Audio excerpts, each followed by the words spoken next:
광화문의 세종대왕 동상. 세종대왕의 왼손에 들려있는 것은 훈민정음 해례본이다.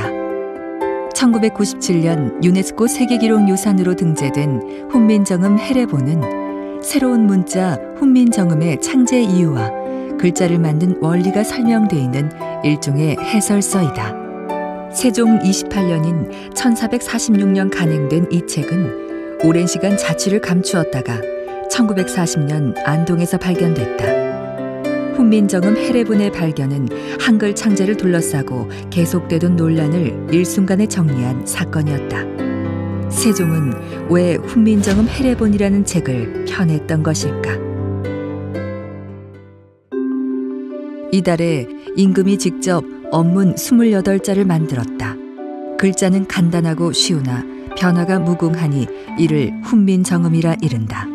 세종실록에 남아있는 훈민정음 창제에 대한 기록이다. 1443년 세종 25년의 일이다. 하지만 문자를 만들었다는 사실만 적어놓았을 뿐 문자에 대한 다른 기록은 없다. 그리고 약 3년 뒤인 세종 28년의 실록에 이달에 훈민정음이 이루어졌다는 언급과 함께 훈민정음 해례본에 실린 세종의 서문과 정인지의 서문이 기록돼 있다. 새로운 문자 훈민정음을 창제한 지 3년 만인 1446년 해례본의 간행과 함께 훈민정음을 반포했음을 짐작할 수 있다. 백성을 가르치는 올바른 소리라는 뜻의 훈민정음은 새로운 문자를 가리키는 말이자 세종이 지편전 학자 8명과 만들어낸 책의 이름이기도 하다. 이 책을 훈민정음 해례본이라 부르는 것은 문자의 사용법을 자세히 풀이해 놓은 해례가 실려있기 때문이다. 책은 세종이 쓴 서문과 새 문자 훈민정음을 소개한 예의, 지편전 학자들이 풀이한 해례, 정인지의 해례 서문으로 구성돼 있다.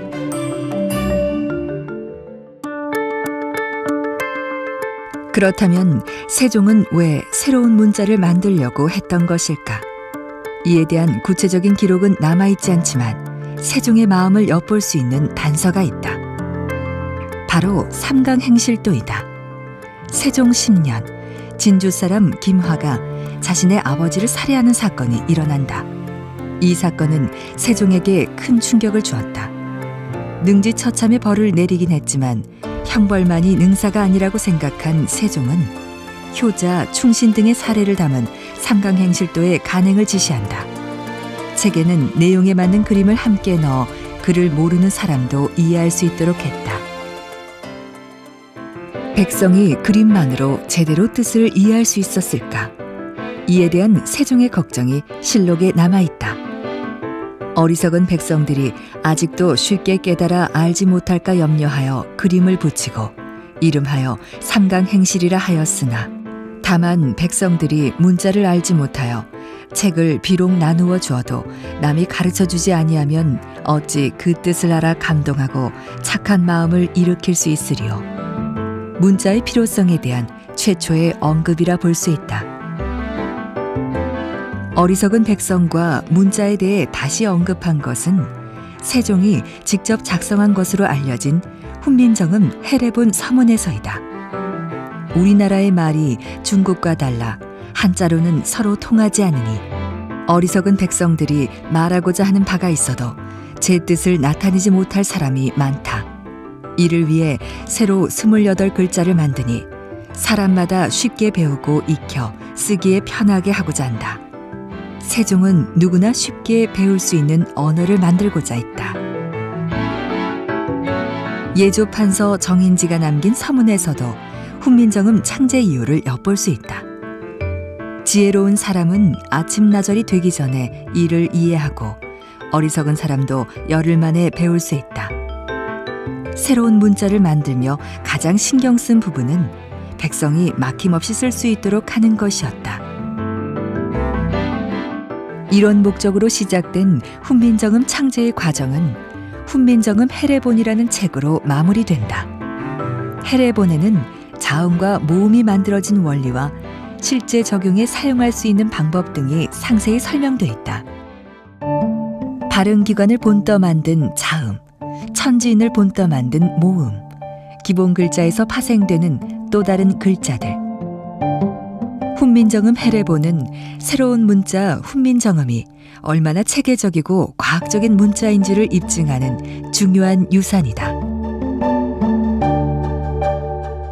백성들에게 새 문자를 알리기 위한 세종의 노력은 한글책 편찬으로 이어졌다. 훈민정음을 반포한 이듬해부터 조선왕조의 창업을 기리는 노래 용비어천가, 석가모니 일대기를 한글로 펴낸 석보상절, 세종이 지은 불교 창가 월인 청강지곡 등 한글로 쓰여진 책들이 만들어졌다.